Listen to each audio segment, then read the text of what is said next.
आज इस वीडियो में हम डिस्कशन करेंगे what is the formula of del G naught and K equivalent for galvanic cell.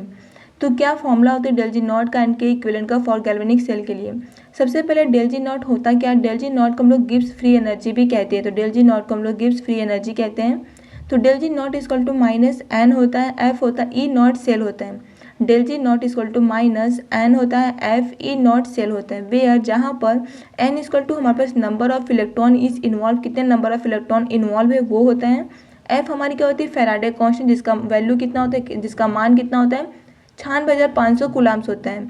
तो एफ हमारे पास फैराडे कांस्टेंट जिसका मान होता है 96,500 कूलाम्स होता है। ई नॉट सेल हमारे पास होती है स्टैंडर्ड होता है, क्योंकि ई नॉट होती है यहाँ पर स्टैंडर्ड का होती है, सेल पोटेंशियल होता है। डेल जी नॉट क्या होगा, स्टैंडर्ड हमारे पास गिब्स फ्री एनर्जी होती है। अब जो डेल जी नॉट होता है आपके इक्विवेलेंट के टर्म में अगर मुझे फॉर्मूला लिखना है तो del G naught equal to minus R T, L N क्या होती है के इक्विवेलेंट हो जाएगा। Del G naught equal to minus R T, L N क्या होती है के इक्विवेलेंट हो जाएगा। जहाँ पर जो हमारी आर होती है वो आर इक्वल टू 2 कैलोरीज होती है। अगर मुझे कैलोरी फॉर्म में लिखना है तो 2 कैलोरी लिखेंगे, या इसी को अगर हम जूल में कन्वर्ट करते हैं तो 25/3 क्या होती है जूल होता है।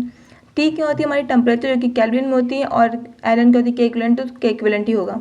Thank you for watching this video.